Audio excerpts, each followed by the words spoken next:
Bonjour, nous allons revenir ensemble sur le sujet qui a été proposé en culture générale au concours de commissaire de police 2022, à savoir, la diversité est-elle une valeur universelle? Alors, de prime abord, ce sujet paraît classique, il porte sur des grands concepts qui occupent l'actualité, du débat politique et de nos sociétés depuis quelques années, l'identité, la société multiculturelle, la diversité, le racisme, etc. En même temps, le sujet est posé en des termes extrêmement solennels avec des bien grands mots. La diversité est-elle une valeur universelle? On est un peu impressionné par le sujet et les concepts qui sont posés. En fait, la question déjà est de savoir, est-ce que c'est une problématique finalement? Parce que ce qui compte pour nous, c'est d'avoir effectivement une question qui mérite la discussion. Est-ce que la diversité est partout une valeur? Est-ce que dans tous les pays, dans toutes les sociétés, on considère la diversité comme une valeur, dans toutes les communautés? J'en suis pas certain. Il n'y a qu'à voir, par exemple, la manière dont la Pologne, la Hongrie, les groupes du pays de Visegrad, d'une façon générale, les groupes de Visegrad, ont réagi lors de la crise migratoire de 2015-2016. Je ne suis pas sûr que la diversité soit partout la bienvenue. Je parle de pays de l'Union européenne. Je ne parle pas de l'Afghanistan, bien entendu, où là, la question ne se pose même pas. Donc la diversité n'est pas considérée comme une valeur d'un point de vue universel. Donc on pourrait dire, la réponse est non, c'est pas universel. Cela dit, je crois que ça fait un peu court, et on peut quand même se demander si aujourd'hui, finalement, on n'assiste pas à une progression ou à une valorisation. On ne vit pas une époque, disons, de forte valorisation de la notion de diversité. Voilà. Je pense que c'est plutôt ça la question. Et là, la réponse est un peu ambiguë parce que d'un côté, d'abord, c'est pas partout. Certes, il y a ce mouvement, mais il se traduit par une confusion peut-être sur ce qu'on entend par diversité et sur finalement des modèles qui se troublent entre différentes acceptions de la diversité. Donc, assiste-t-on aujourd'hui, je dirais, à la consécration, en quelque sorte, de la valeur diversité? Ça, c'est une problématique, parce que la réponse est assez ambiguë. Il y a du pour et du contre. Donc voilà comment je formaliserais la problématique. On peut prendre des synonymes, mais l'idée, c'est, est-on en train d'assister à la consécration de la valeur diversité? La diversité devient-elle une valeur indiscutable? La diversité est-elle en passe de devenir une valeur universelle? Voilà, c'est ça la question qui mérite discussion. Plutôt que est-elle? Sur est-elle, c'est non. Est-ce qu'on est dans un processus qui aboutirait à ça? Il y a discussion. J'espère que vous vous rappelez donc de comment on fait une problématique, trouver la question qui se discute. Ensuite, une fois qu'on a posé ça, on va dérouler notre corrigé. Alors en introduction, bien sûr, il va falloir définir deux termes importants qui sont diversité et valeur. Diversité, la diversité, c'est le fait qu'il existe des différences qui peuvent être de tous ordres. La première diversité, peut-être, c'est la différence, je dirais, de genre, hommes, femmes, des différences d'âge et des différences d'apparence physique qui peuvent être d'origine ethnique, et puis des différences de culture, de religion, des différences économiques, des différences sociales, des différences dans les tempéraments, dans les caractères. Donc la diversité, c'est quelque chose qui peut avoir beaucoup d'objets. Étant entendu, il est vrai, on peut le dire, que le débat contemporain a tendance à se focaliser peut-être sur les différences d'origine, les différences ethnico-culturelles, voilà, hein, sur les groupes appartenant à différentes cultures liées souvent à différentes origines géographiques. Mais pas que. La diversité, c'est plus large, et on va la traiter en plus large. Ensuite, une valeur. Qu'est-ce qu'une valeur? Je pense que c'était une des difficultés du sujet. Une valeur, c'est une idée, un concept auquel on accorde une importance supérieure. Valere, hein, en latin, c'est ce pourquoi on est prêt à mourir. Voilà. C'est-à-dire qu'on est prêt à sacrifier quelque chose à ses valeurs. Les valeurs ont ont quelque chose de supérieur à d'autres idées, à d'autres concepts, à d'autres propositions. C'est ça une valeur. Hein, donc c'est quelque chose en tout cas qui est reconnu comme valorisé, mais là on fait une tautologie, qui est reconnu comme positif, comme élevé dans la hiérarchie des priorités, des considérations qui doivent être prises en compte dans l'organisation de la société ou dans l'action de la société. Voilà, c'est ça, une valeur, c'est quelque chose qui est porté haut, finalement.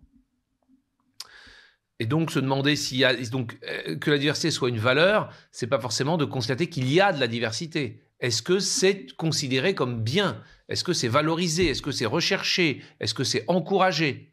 Voilà, c'est ça la question. Est-ce qu'on cherche à la promouvoir? Est-ce qu'on considère que c'est un modèle à suivre? Voilà.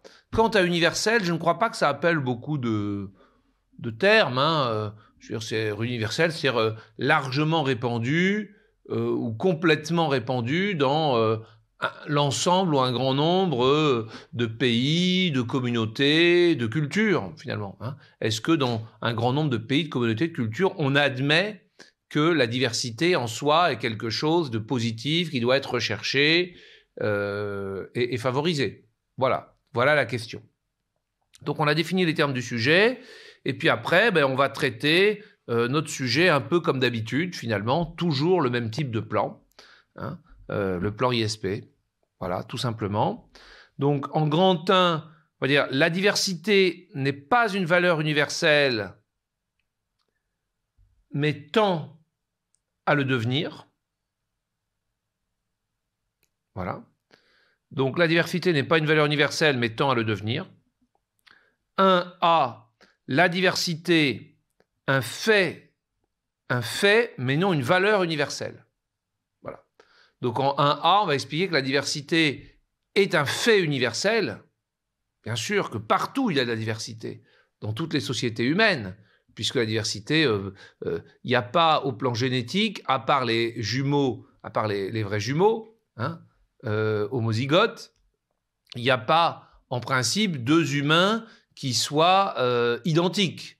Et donc la diversité fait partie de la nature et de la nature humaine et des sociétés humaines, bien sûr, à tout point de vue. Néanmoins, ce n'est pas pour autant que c'est une valeur universelle. Voilà, donc ça c'est le 1A. Donc premièrement, ça va être de rappeler que effectivement, ne serait-ce que pour ce qui est des démocraties, hein, la diversité, au-delà de la simple diversité, je dirais, physique, biologique, qui est un donné, je dirais, naturel, un génétique, comme on vient de le dire, les démocraties favorisent une forme de diversité, puisqu'elles protègent la diversité, la liberté, donc / la diversité, des opinions, des croyances, plus récemment des orientations sexuelles, par exemple, hein, la diversité des croyances à la fois religieuses, bien sûr, mais aussi politiques, le pluralisme. Voilà, donc la diversité est protégée par la démocratie. La démocratie aussi de type libéral, c'est-à-dire les démocraties aujourd'hui, admet aussi une forme de diversité économique et sociale, à la différence du modèle de ce qu'on appelait la démocratie socialiste, hein, les démocraties populaires. Voilà, les inégalités économiques et sociales, c'est-à-dire des diversités dans les situations économiques et sociales, sont admises dans les économies de marché. Donc la démocratie libérale admet une certaine diversité, bien entendu, et plus encore, cette diversité a eu tendance à augmenter sur un point particulier du fait de l'ouverture internationale, à la fois la mondialisation et les migrations, hein, qui sont devenues un phénomène qui concerne l'Europe depuis la deuxième partie du XXe siècle.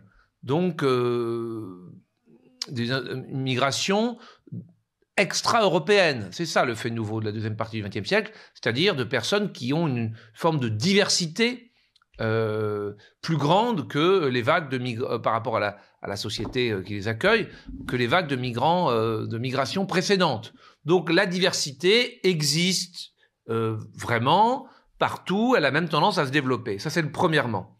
Deuxièmement, c'est pas pour autant qu'elle est reconnue comme une valeur. Et on le voit notamment parce que y a un certain nombre dans les sociétés, y compris démocratiques, il y a un certain nombre de mouvements qui tendent à rejeter la diversité, à avoir comme objectif une société homogène. Alors, il y a plusieurs formes d'homogénéité. D'abord, une société homogène au niveau ethnique et culturel. Voilà. Ça, c'est tous ceux qui, notamment, considèrent qu'il faut conserver une population homogène du point de vue ethnique et culturel. Alors, ça, évidemment, c'est une idéologie qui a notamment été portée par des courants, on va dire, de type raciste, hein, avec une idée qui était celle de la pureté du peuple, de la pureté de la race, qu'il fallait préserver, des mélanges. Donc ça, c'est le niveau vraiment le plus radical. Mais aussi aujourd'hui, d'un point de vue plus modéré, évidemment, on a un des cas qui est des pays, les pays du groupe de Visegrad, j'en parlais tout à l'heure, qui globalement refusent l'immigration, et en particulier et surtout l'immigration extra-européenne.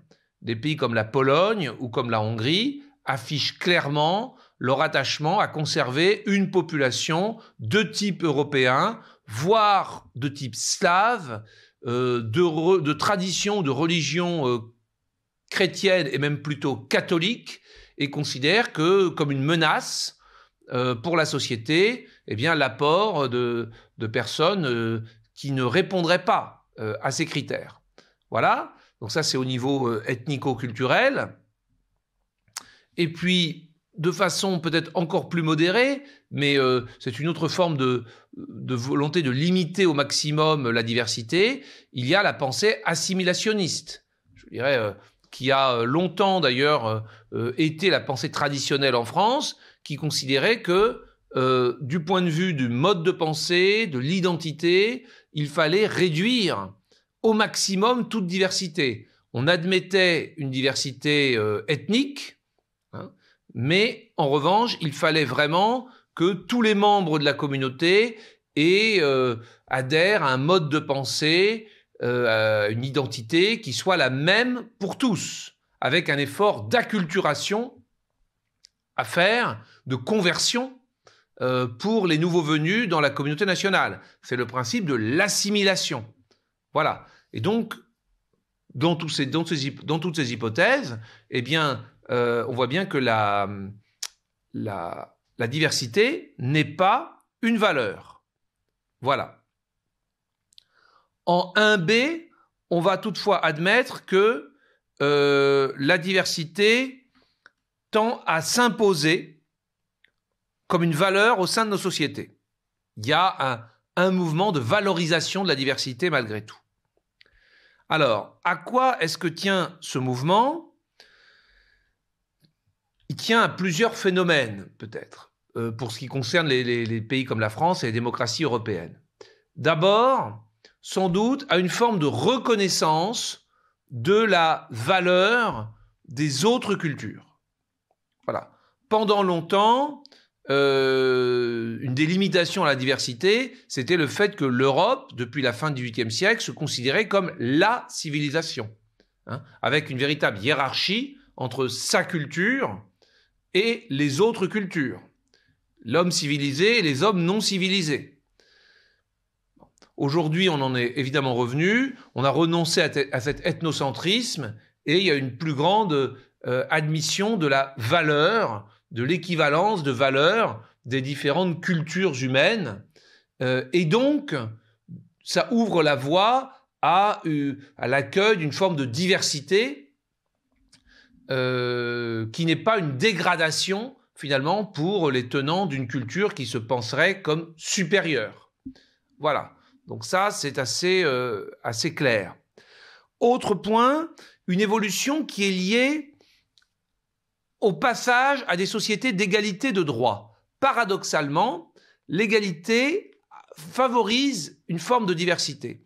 C'est ce qu'explique Charles Taylor dans Démocratie et différence, en expliquant qu'on est passé, avec les droits de l'homme finalement, au XVIIIe siècle de ce qu'il appelle les sociétés de l'honneur, où chacun voulait être reconnu pour ce qu'il valait,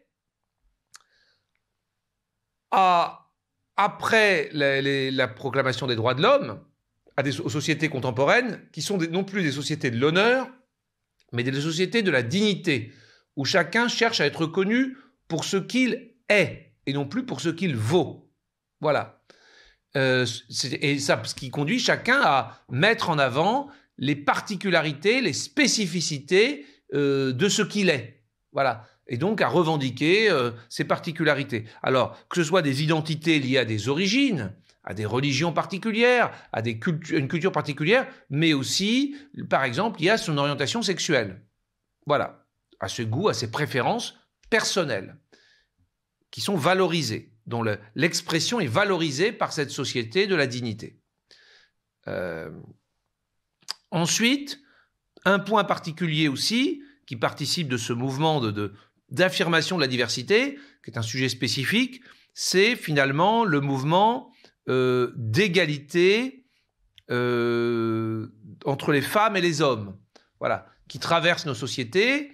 Alors, pour Elisabeth Badinter, là aussi, ce mouvement est la conséquence de ce qu'elle appelle le rationalisme humaniste, c'est-à-dire l'esprit des Lumières, en fait, l'esprit des droits de l'homme, qui insiste sur ce qu'il y a d'équivalent entre les hommes et les femmes, c'est-à-dire la raison créatrice de droits, et qui donc va amener à une promotion finalement des femmes, à une reconnaissance du fait que les femmes ont leur place aussi, et une forme de mixité. Il n'y a pas un domaine réservé aux hommes et un domaine réservé aux femmes, mais les femmes peuvent arriver, prétendre aux activités, aux fonctions traditionnellement reconnues, exercées par les hommes.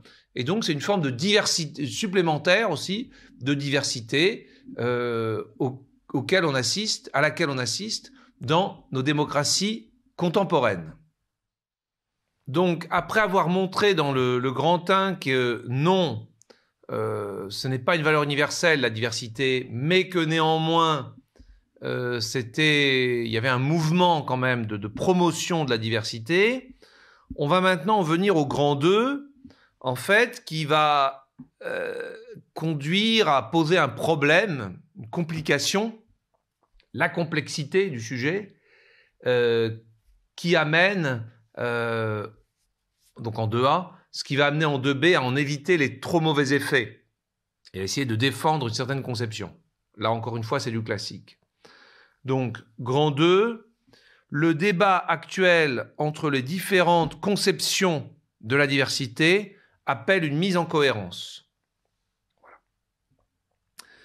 Donc, le 2A, la diversité des diversités dans les démocraties contemporaines. Voilà. Ça, c'est le 2A.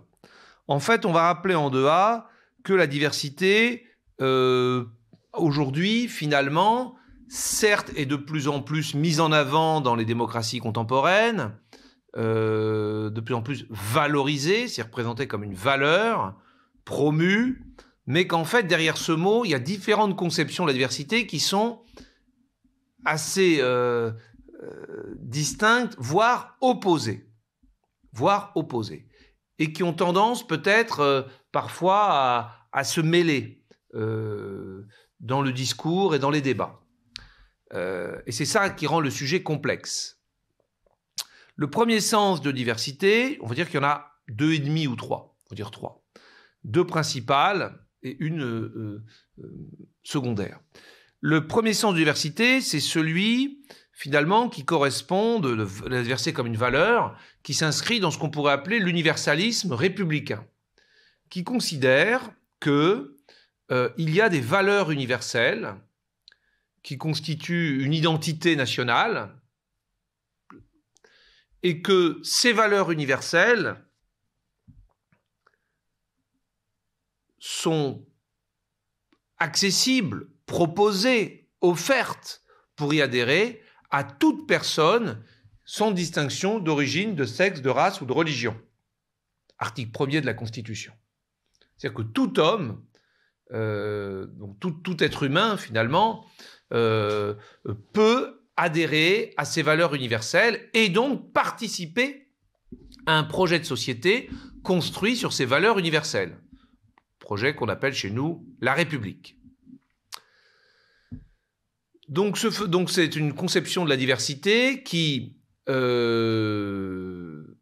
considère que la diversité des sexes, des origines, des races, des religions ne fait pas obstacle à la participation de tous à égalité à un projet autour de valeurs communes, qui ne sont pas des valeurs, qui sont des valeurs communes, c'est-à-dire qui ne sont pas la somme des valeurs des différents groupes ou des différentes origines diverses, qui sont au-delà, au-dessus de la diversité. Et c'est l'individualisme, enfin c'est l'universalisme républicain qui tend donc à, alors cette expression, ce modèle est particulièrement rappelé dans le livre de Pierre-André Taguieff, La République enlisée, mais avant cela, avant de voir les problèmes contemporains dénoncés par Taguieff, qui veut la défendre, il y a simplement dans Raoul Girardet l'idée républicaine en France. Il explique que donc dans la conception républicaine, ces valeurs sont à la fois séparées des éléments de diversité, c'est-à-dire qu'il y a une distinction entre la vie publique, entre la chose publique, la res publica fondée sur des valeurs communes et la sphère privée où peuvent s'exprimer des différences et la diversité. C'est très clair, évidemment, pour ce qui est de la diversité, pour la laïcité en matière religieuse. Hein. Il y a un espace public neutre, distinct, bien séparé de l'espace privé où on peut s'adonner à la diversité des religions. Voilà. Il en est de même pour les valeurs en général. Il y a des choses qui sont communes, partagées, et puis il y a des choses qui peuvent être plus spécifiques, mais qui ne concernent pas la vie commune, la vie publique. Donc il y a un principe de séparation et un principe de hiérarchie. C'est-à-dire que ces valeurs communes, universelles, auxquelles on peut adhérer ou se soumettre, quelles que soient ses origines, quelle que soit la diversité, la part de la diversité dont on vient, eh bien ces valeurs doivent primer sur les différences et la diversité. Elles ont un primat, une primauté. Voilà. Et donc, dans ces conditions, voilà, l'universalisme, effectivement, se distingue par une forme d'accueil de la diversité qui tend à considérer que c'est la conception de la nation française, républicaine, posée par Renan, qui s'oppose à la conception de la nation allemande. Dans cette conception française républicaine, peut devenir français, peut participer à la communauté nationale, toute personne, sans aucune distinction. La diversité n'est pas un problème, elle est la bienvenue, et on s'enorgueillit même de proposer un projet universel, ouvert à tous les hommes dans leur diversité. Voilà. Donc il y a ce sens-là de la diversité. Il y a aussi peut-être un autre sens à l'opposé, qui est la conception multiculturaliste. Charles Taylor, Démocratie et différence, qui tend à considérer que une société démocratique se doit de permettre à chacun de développer, d'approfondir sa propre culture. Il en va de l'émancipation des individus. et des groupes. Un État démocratique doit favoriser l'émancipation de ses membres, une société démocratique, et ce faisant, elle doit leur permettre de développer, de vivre dans leur propre culture d'origine, puisque c'est un élément d'émancipation qui permet notamment de s'abstraire du conditionnement inconscient que chaque culture fait peser sur un individu. Connaître sa culture, la pratiquer, c'est en être moins déterminé inconsciemment par elle, c'est donc accéder à une forme de liberté. Ce faisant, donc, il ne s'agit pas... une société démocratique doit permettre à chacun de continuer à vivre dans sa culture d'origine et doit développer cette diversité. Et la société démocratique est un cadre, simplement, dans lequel chacun va pouvoir vivre dans sa communauté et sa culture. Donc une société authentiquement multiculturelle. Et les identités sont des identités diverses. Il ne s'agit pas de mettre la diversité en dessous de valeurs universelles qui nous rassembleraient. Il n'y a rien au-dessus de la diversité. La diversité des cultures, des identités, des valeurs s'exprime dans la société, point. Donc c'est la conception multiculturaliste qui a cours notamment, Charles Taylor est canadien, qui est très liée à l'histoire de l'Amérique du Nord, qui est liée aussi, qui se retrouve aussi parfois en Europe, dans des pays comme la Suède par exemple, qui globalement, ou les Pays-Bas, appliquent ces idées-là. Donc c'est une conception très différente de la promotion de la diversité. Je dirais qu'entre les deux, on peut dire qu'il y a une espèce de moyen terme qui est finalement cette devise qui est à la fois celle des États-Unis d'Amérique et de l'Union européenne, à savoir l'unité dans la diversité.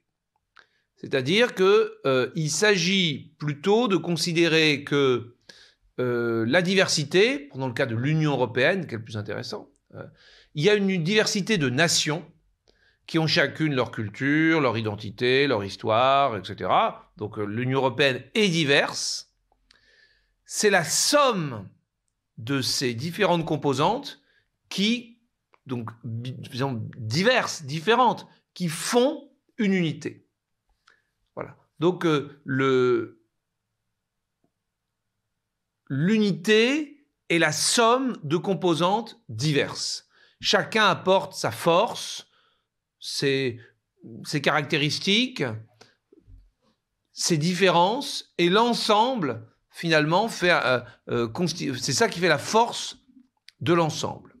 Voilà. On peut reprendre là ce que disait Michael Walzer des États-Unis d'Amérique en disant c'est une union sociale d'union sociale, au pluriel. C'est-à-dire que c'est un ensemble de groupes et c'est la somme de ces groupes qui fait la force de l'ensemble. Voilà. Donc on est un peu entre les deux conceptions.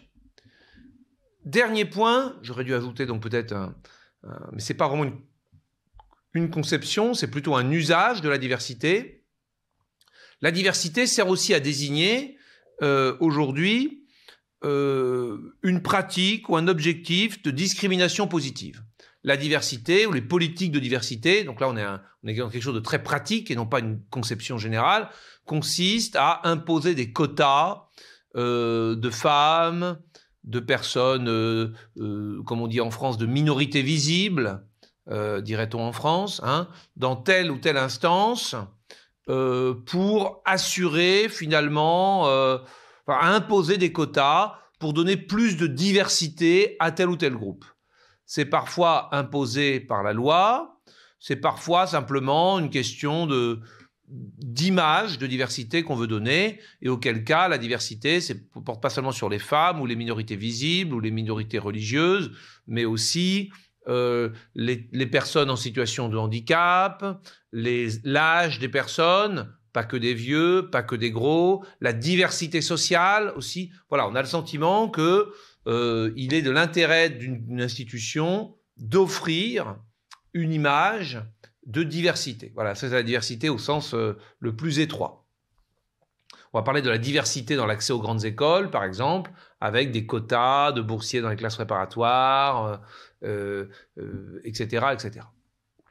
Bon, donc voilà, il y a plusieurs sens du mot diversité. Il y en a deux principaux qui s'opposent, qui sont l'universalisme républicain d'une part et la conception multiculturaliste d'autre part. Clairement, l'universalisme républicain considère que un citoyen, c'est un citoyen, et c'est un aveuglement volontaire aux différences, comme le dit Jean-Jacques Rousseau. Aveuglement volontaire aux différences, alors que de l'autre côté, on prend en compte les différences et on essaye de leur assurer une égale représentation. Voilà, ça c'est le multiculturalisme. En tout cas, qu'elles se développent, qu'elles soient reconnues, parce qu'elles font partie de la société, et l'aboutissement, c'est souvent effectivement de leur donner une égale représentation, donc des politiques de discrimination positive, mais qui peuvent aussi apparaître dans l'universalisme républicain. Enfin voilà en tout cas les grandes conceptions de la diversité. Il y a un mouvement de valorisation générale de la diversité, mais de quelle diversité parle-t-on ? On vient de voir qu'il y en a plusieurs, et le problème aujourd'hui peut-être c'est une espèce de confusion finalement dans le débat entre ces différentes conceptions. Et donc le 2B, ça va être la réponse à cela. Oui, on va dire à la fin du 2A, on va peut-être mettre dans la fin du 2A, on pourra le mettre au début du 2B, mais qu'il y a un débat aujourd'hui dans nos sociétés entre ces différentes conceptions qui parfois est une certaine confusion. Et il y a des espèces d'interdépendance et le débat est un peu troublé sur la diversité. Parfois, face aux critiques parfois l'universalisme républicain traditionnel, donc sa conception de la diversité est critiquée par la conception multiculturaliste, communautariste, comme on dit en France. Et tout ça, donc, pour répondre à cette critique communautariste, multiculturaliste, qui est une autre conception de la diversité, une des réponses des institutions, ça va être, par exemple, de proposer des politiques de quotas ou de discrimination positive. Donc, une autre conception encore de la diversité. Parfois, on peut aussi considérer que c'est le fait d'avoir voulu corriger certains effets de l'universalisme républicain, qui, dans son aveuglement volontaire aux différences, parfois aboutit finalement à trop peu de diversité dans certains endroits. On a proposé des politiques donc, de discrimination positive et de quotas, et ça a alimenté, ça a fait naître finalement des revendications de type communautariste. Voilà. Donc tout ça est très lié. Aujourd'hui, il y a une forme de confusion. 2B, la préservation de la cohérence de notre modèle de diversité. Voilà. Aujourd'hui, le sujet travaille toutes les grandes démocraties, y compris la France, et ce qui importe, je crois, c'est que dans cette concurrence, ces débats entre les modèles de diversité, eh bien, que ce débat n'aboutisse pas à une confusion et que on en revienne à une forme de cohérence, finalement. La cohérence, par exemple, qui est la cohérence en France. En France, il faut continuer à promouvoir l'universalisme républicain. C'est une des, comme le rappelle Renan, c'est vraiment la marque de la conception française, républicaine, de la nation. Donc l'universalisme républicain, c'est-à-dire que nous sommes réunis autour de valeurs communes qui constituent une identité commune, qui s'appuie sur une mémoire commune et qui n'est pas ni la juxtaposition, ni la somme des valeurs, des mémoires et des identités particulières de chaque groupe dans sa diversité, et qui doit rester au-dessus, au-delà des différences. C'est comme cela que l'universalisme républicain fait coexister des personnes ou des groupes dans leur diversité. En même temps, cet universalisme républicain corrige certains effets, peut-être, de cet aveuglement aux différences par des politiques d'égalité des chances, des politiques économiques et sociales d'égalité des chances, notamment à l'école, ou par l'école, qui corrige finalement le fait que certains groupes, peut-être du fait de leurs origines ou de certaines particularités, parfois auraient moins de chances que les autres.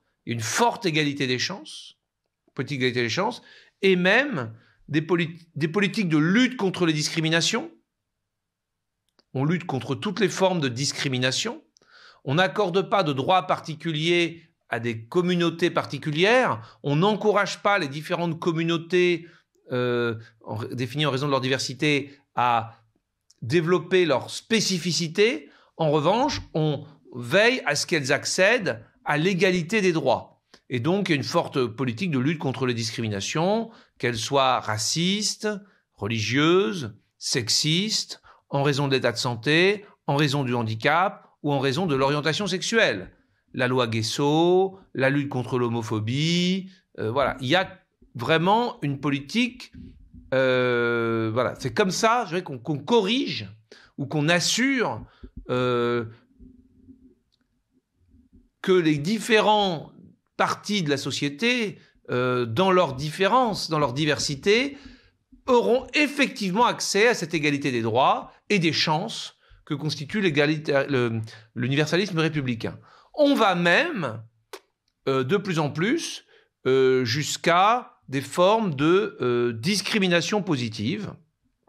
Voilà, lorsqu'on a le sentiment que les politiques de lutte contre la discrimination sont insuffisantes et qu'il y a des résistances dans la société, des blocages qui font, on l'a fait avec les femmes, mais on le fait de manière plus douce aussi avec d'autres groupes, de manière moins contraignante évidemment que les lois sur la parité, mais il y a cette idée que la société parfois est bloquée dans le fait de reconnaître effectivement à chacun, indépendamment de la diversité, de la part de la diversité à laquelle il appartient, à chacun l'ensemble de ses droits, l'ensemble de ses chances. Et donc là, on intervient non pas pour considérer que nous sommes une somme de communautés particulières qui ont chacune des droits particuliers, mais pour faire évoluer les stéréotypes de la société, pour que des habitudes soient prises de voir effectivement tel ou tel type de personnes, à commencer par des femmes ou des personnes issues de telle ou telle minorité, à telle position dans la société, jouer tel rôle dans la société, sans distinction d'origine, de sexe, de race ou de religion, et que donc on puisse dépasser ces blocages pour qu'un jour, effectivement, tout ça ne soit plus pris en considération et qu'on soit bien dans l'universalisme et l'égalité des droits. Donc voilà notre modèle, et il faut le défendre aujourd'hui, donc il faut le rappeler, continuer à le faire vivre et le défendre face effectivement à la confusion et aux passions qui entourent le débat sur la diversité et aux différents écueils qui nous guettent. Le premier de ces écueils, c'est d'abord le repli identitaire, finalement. Le repli identitaire, soit par le rejet de l'étranger, de l'immigré, de l'autre, et une conception étriquée de la nation, ethnique de la nation, qui n'est pas la conception républicaine, qui serait plus une nation ouverte à la diversité, mais qui se replierait finalement sur un certain nombre de caractéristiques ethniques, culturelles, qui seraient propres à une partie simplement de la population française. Donc ce discours-là de repli identitaire doit être rejeté aussi bien au nom du nationalisme, mais aussi le même discours doit être rejeté venant de la part des communautés qui souhaiteraient évoluer vers un modèle communautariste où leurs différences, où la diversité finalement serait un obstacle au vivre ensemble et où chacun pourrait cultiver sa différence, serait encouragé à approfondir sa culture particulière, ses spécificités, à vivre selon ses valeurs particulières, de façon concurrente, voire supérieure, enfin primant sur les valeurs communes. Voilà. Donc ni repli nationaliste, ni communautarisme. Ça, ce sont des choses que l'on doit aussi rejeter. Ce qu'on doit aussi rejeter, c'est finalement le doute, un peu sur le mode de la repentance, qui existe aujourd'hui en matière de pensée universaliste. Voilà. La pensée universaliste est aujourd'hui critiquée par un certain nombre de courants, notamment par la cancel culture, considérant qu'il s'agit d'une forme d'impérialisme, d'ethnocentrisme occidental de l'homme blanc, et ne sert qu'à masquer finalement des situations de domination, hier coloniale, aujourd'hui post-coloniale, domination donc sur des minorités, domination sur les femmes, etc. Non,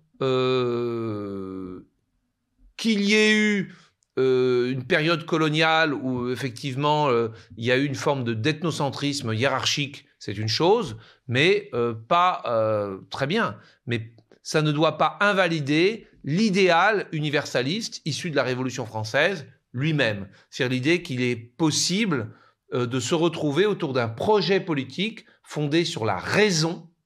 Et la raison n'a pas de couleur, hein. La raison est accessible à chacun et dans toute la diversité des hommes et des peuples, hein. Et donc il y a possibilité d'avoir des valeurs universelles fondées sur la raison, autour desquelles nous fondons une société. Et ça n'a pas à être mis en cause comme une espèce de discours finalement visant à masquer ou à entretenir des situations coloniales, postcoloniales, patriarcales, de domination. Donc c'est un discours aussi qui prospère et qu'il faut combattre, il faut réaffirmer ce modèle universaliste, certes exigeant. Un autre écueil aussi dans lequel il ne faut sans doute pas tomber, c'est la facilité peut-être de ce qu'on appelle les politiques de diversité qui ne seraient que de l'affichage. C'est-à-dire que notre société est certes traversée par tous ces débats, parfois de façon conflictuelle, passionnée. Il pourrait y avoir la tentation d'y répondre en imposant des quotas de façon contraignante ou plus implicite dans telle institution, pour qu'en affichage, simplement en affichage, il y ait plus de femmes, plus de personnes de la minorité visible, plus de, etc., etc.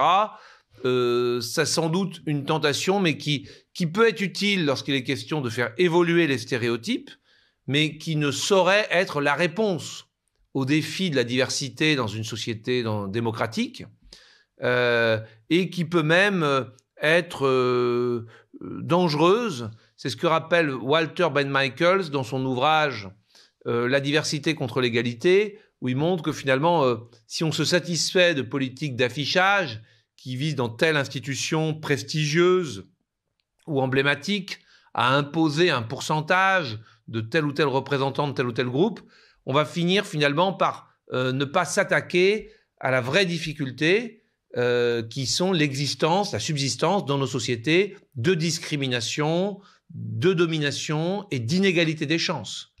Et c'est bien à ça qu'on doit s'attaquer, quel que soit notre modèle de diversité, le modèle universaliste républicain ou le modèle multiculturaliste. La démocratie, c'est une société plus juste, et c'est bien à ça qu'il faut s'attaquer, et non se satisfaire de quelques affichages, de pourcentage de personnes dans tel conseil d'administration ou grande école ou assemblée. Il faut travailler en amont sur toutes les causes finalement de discrimination et d'absence d'égalité des chances. Voilà donc ce que l'on peut dire, un devoir assez classique somme toute, vous voyez, sur la notion de diversité et de son universalisme.